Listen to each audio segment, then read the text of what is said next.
বন্ধুরা, কেমন আছেন? আশা করি আপনারা সবাই ভালো আছেন। আমিও ভালো আছি। সুযুক্ত ফ্যামিলিতে আপনাদেরকে স্বাগত।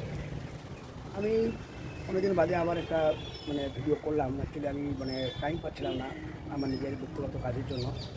তো লাস্ট মনে হয় আমি ভিডিও আপলোড করেছিলাম এপিসোড নাম্বার 3। তারপর থেকে আর করা হয়নি।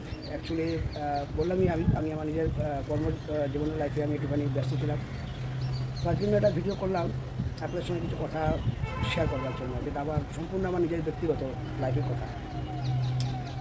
কিন্তু ফেসবুকে তো আমার একটা ফ্যামিলি, এবং আমার ফ্যামিলিতে যে সমস্ত আমার ফেসবুক বন্ধুরা আছেন, এটা আমার একটা ফ্যামিলি।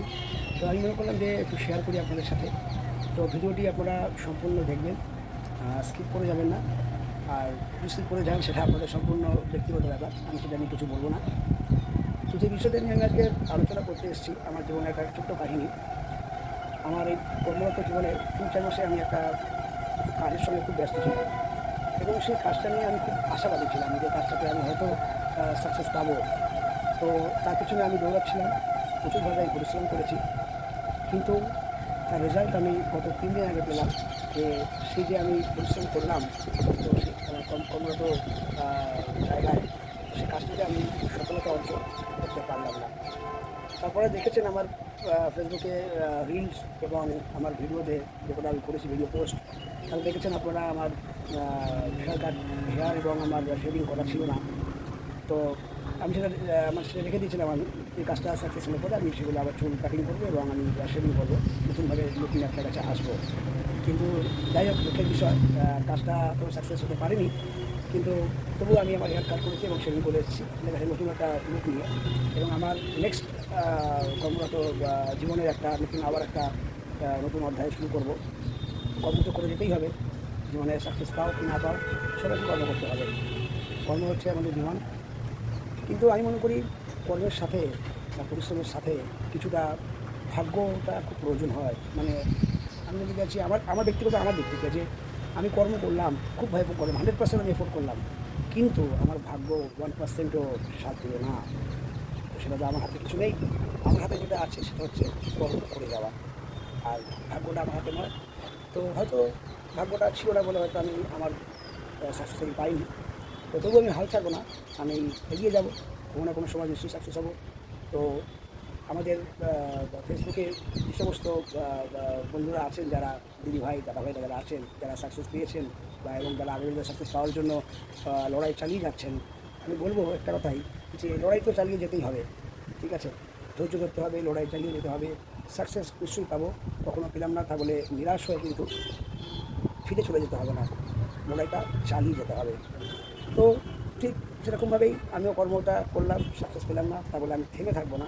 আমি আরও সামনের দিকে এগিয়ে যাবো এবং আরও প্রচুর প্রচুর প্রচুর পরিশ্রম করবো, যাতে আমি জানি আমি 100 ঠিক আমি সাকসেস পাবো।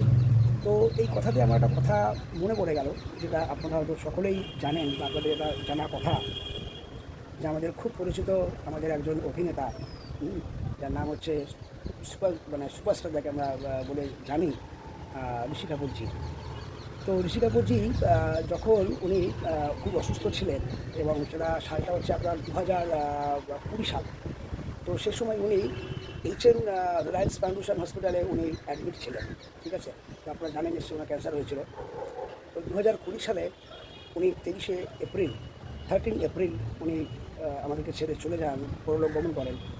তো উনি যে সময় হসপিটালে যখন অ্যাডমিট ছিলেন, সেই সময় ওনার যে কেবিন ছিল, এবং কেবিনে যে যে ওয়ার্ড বয় যে ছিল, যে ছেলেটি ছিল, সে প্রতিদিন ঋষি কাপুরজিকে গান শোনাতেন।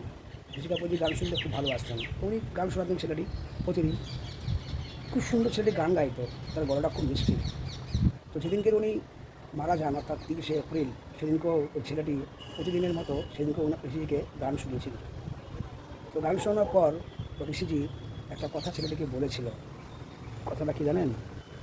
কথাটা বলেছিল যে পরিশ্রম করে যাও, তোমার গানের গলাটা খুব মিষ্টি, অসাধারণ, তুমি পরিশ্রম করে যাও, পরিশ্রম ছাড়লে হবে না, পরিশ্রম করে যাও, কিন্তু তোমার এই পরিশ্রমের সাথে তোমার এই ভাগ্যটা একটু সাথ দিতে হবে। যদি না ভাগ্য সাথ দিয়ে দেয়, তাহলে তোমাকে আর পেছনে তাকাতে হবে না। তো বন্ধুরা, এটাই বলছি যে এত সুন্দর একটা কথা ঋষি কাপুরজি বলেছেন। সেও তার লাইফে প্রচুর স্ট্রাগল করেছেন, এবং তার স্ট্রাগলের সাথে সাথে সে তার ভাগ্যটাকে সে পেয়েছিল বলে তিনি কিন্তু আর আজকের ডেটে আমাদের কাছে সুপারস্টার হয়ে রয়ে গেছেন আমাদের মনের ভেতরে।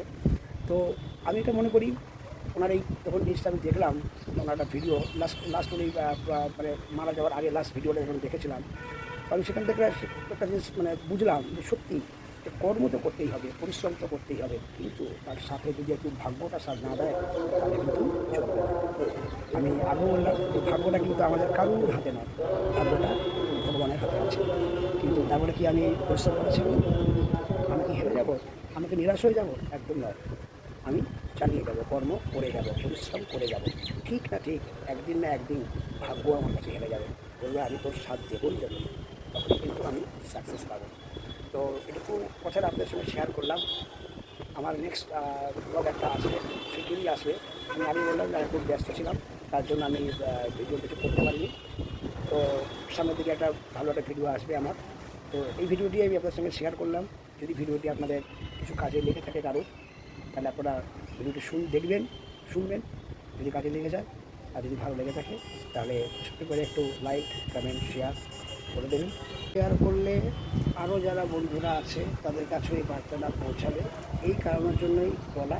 এই যদি ভালো লেগে থাকে তাহলে আপনারা শেয়ার করে দেবেন।